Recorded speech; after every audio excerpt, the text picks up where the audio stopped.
Hello, and welcome to the Sham Sharma Show. Now, today's show is going to be a little different from all the other shows, is because, as you see this pretty little microphone over here, for some reason it just didn't record any audio. So all the audio that you will be hearing today is from the camera right there. I hope you're still able to hear me, and I hope you will excuse this episode, and I hope you will still enjoy this episode, and obviously this issue will be taken care of in the next episode. So without further ado, let's get into it. Welcome to the Sham Sharma Show. Today on the show we talk about Moody's upgrade rating for India and what it means, and also a lot of turmoil has been happening in Zimbabwe. We're going to tell you about what that means as well. And I'm going to tell you about a Bollywood movie that I'm going to definitely watch, and it might be a surprising choice. So without further ado, let's get into it.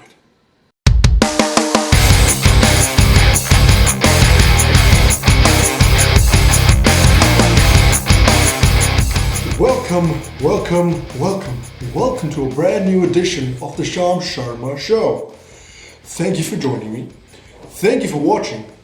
I appreciate you. We're going to talk about our first story of the day, which has been all around in the news, which has been trending on Twitter, and it's the rating agency Moody that has upgraded India's rating recently, and it's been the first rating change that India has experienced in the past 14 years. The last rating change happened in the Vajpayee government, and the newest rating change happened in the Modi government. And it's been seen as an endorsement of the structural reforms that have been undertaken by the Modi government recently as well, and sort of showing confidence in the measures that have been taken and then in the Indian economy as well. Now, India's rating has been raised from BAA3, which is just above the junk status, to BAA2. And the outlook of Moody has also been changed from stable to positive. Now, this rating change is going to make it easier for firms to borrow internationally. However, firms already had a fairly easy time borrowing internationally as well, because the confidence in the Indian economy in general has been increasing, and firms and countries have shown more and more confidence in India, have shown more and more investment in India. In fact, this has been reinforced by the fact that in financial year 17, India actually had FDI of $60.1 billion, which is its highest ever in a year. So, of course, it's a good way to see that the structural changes that the government had put into place are actually bearing some fruition. Along with that, the government's fiscal prudence itself gets a thumbs up, apart from the far-reaching reforms which we have seen in the banking sector, the bank recapitalization program, the adoption of the insolvency and bankruptcy code, and the GST, the goods and services tax reform. Now again, this credit rating has also come from Moody's, but apart from that, the IMF has also had some positive projections for India as well. They've said that among all the BRICS and the ASEAN country, maybe with the exception of Myanmar, India is expected to have its GDP grow by the fastest amount in 2018. And along with that, the fiscal deficit has fallen from 6.7% of GDP in 2009-10 to 3.2% this year. The current account deficit, which had soared to over 4% of GDP in 2013-14, declined to 1.1% in 2015-16 and 0.7% in 2016-17. Along with that, other measures that Moody has taken into account when it comes to improving the rating or upgrading the rating is electricity and all-weather roads that have now been able to reach most villages and are looking to reach all villages in the near future as well. And along with that, the introduction and the penetration of broadband and wireless internet throughout these areas of the country as well, which didn't have them before. And that will revolutionize productivity, and that will revolutionize payments as well when coupled with demonetization. Now, Moody's, in upgrading its rating, has also mentioned demonetization and the GST reform and other structural reforms that the government has taken explicitly with regards to why it actually raised the rating. So it said, key elements of the reform program include the recently introduced goods and services tax, which will, among other things, promote productivity by removing barriers to interstate trade, improvements to the monetary policy framework, measures to address the overhang of non-performing loans in the banking system, and measures such as demonetization, the Aadhaar system of biometric accounts, and targeted delivery of benefits through direct benefit transfer system intended to reduce informality in the economy.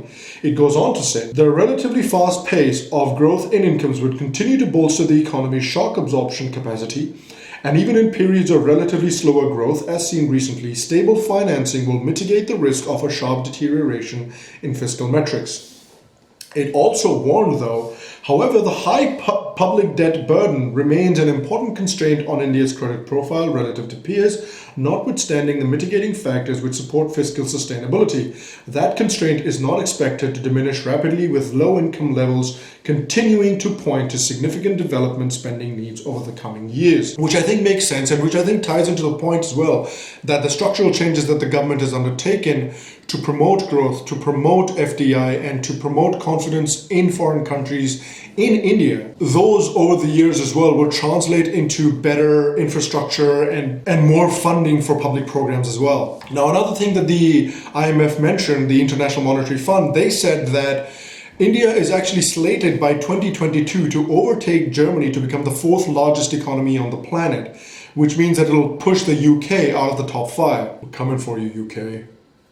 Now, a good question to ask is, does the Moody rating matter? Which is what a lot of people have been asking. And the answer is yes and no.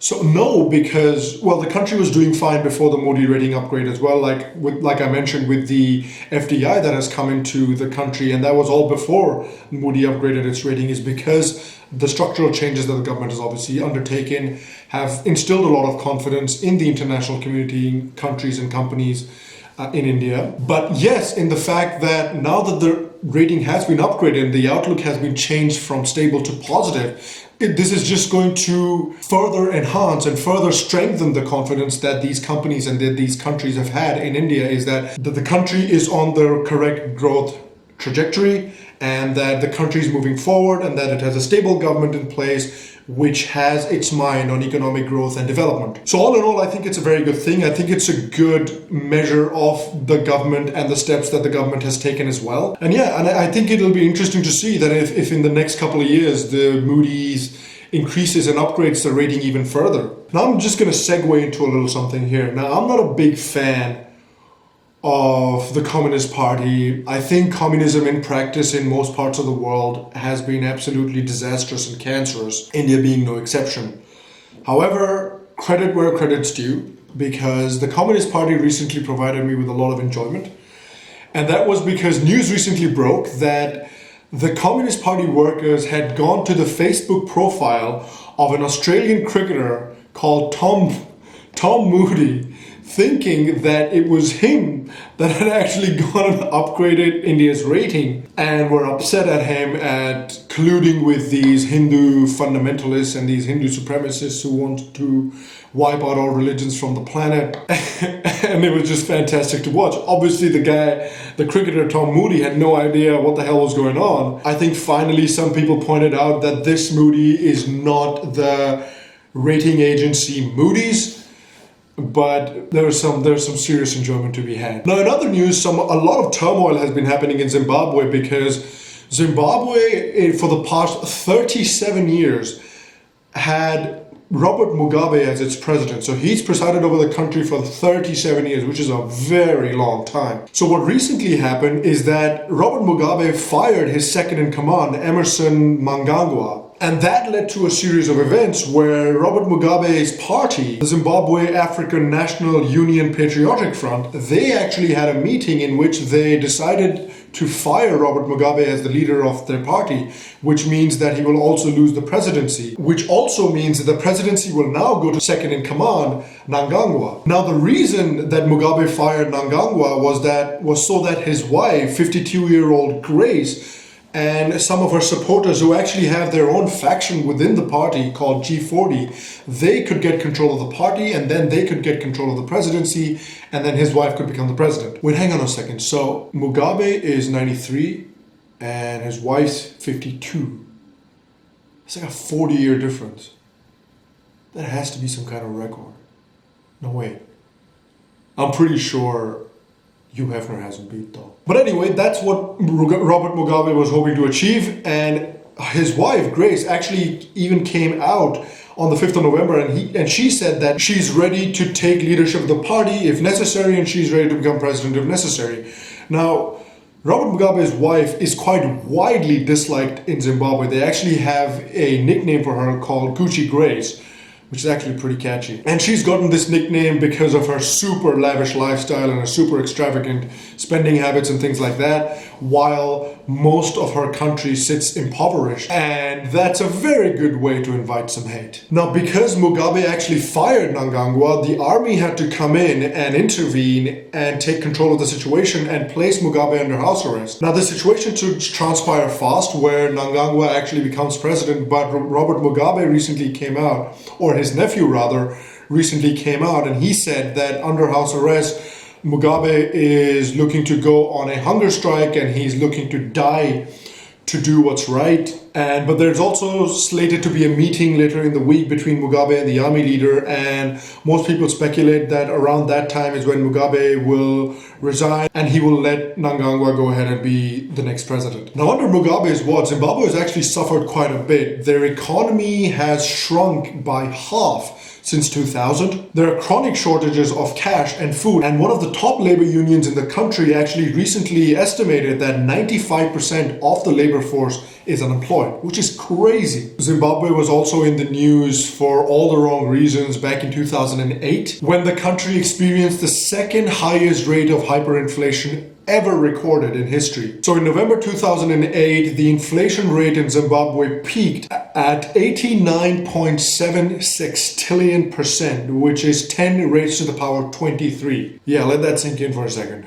And that was the time when you could see the $1 trillion note, the $1 billion note, the $10 trillion note, and things like that in Zimbabwe.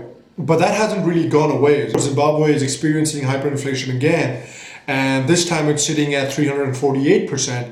Which is not anywhere near what it was in 2008, but by any normal standards, that is ridiculous. So hopefully the appointment of Mnangagwa as the president helps the people of Zimbabwe and helps bring this hyperinflation down, and hopefully he can take some steps to better the lives of the people in the country as well. And as the situation develops further, I hope to cover that on the show as well. Okay, now, I want to talk about what I was talking earlier about the movie that I definitely want to go watch that's coming out recently. It's a Bollywood movie, and it's also my YouTube video of the day because I'm using the trailer of that movie as my YouTube video of the day. And so it's this movie that's coming out. It's called Golmaal Returns. I'm a huge Bollywood fan, and my very favorite type of Bollywood movie is a comedy movie. So I saw the first Golmaal when it came out, and it was a good movie. It was enjoyable. It's exactly the kind of movie that I go to theaters and watch. I like just shutting my brain off when I go to a movie theater, go there, watch, listen to some dumb jokes, and just have a good time. So yeah, I'm probably going to watch the movie when it comes out. The link to the trailer of the movie is provided in the description below, so go check that out. And that's the show. Here's my question of the day to you as well. What do you think about Moody upgrading India's rating? Do you think it's a good thing? Do you think that the rating will be upgraded again in the near future? Because there was a 14-year gap between the last rating and this rating. Do you think that gap might be reduced in the future? I think it might be, but I'd like to hear about what you think. So let me know what you think in the comments below, and let's get talking. Thank you very much for watching the show. Thank you very much for supporting this channel. I really, really do appreciate you. Thank you for your encouraging comments. Now we're going to be back again on Wednesday for the show with the latest news of the day. I will make sure to keep you updated. And again, if you're enjoying the show, like the show, share the show, tell your friends about the show, subscribe to the show's channel, and make sure your little notification thingy is on. As soon as the show drops, you are the first to hear about it. Until then, stay happy, stay healthy, and I'll see you soon.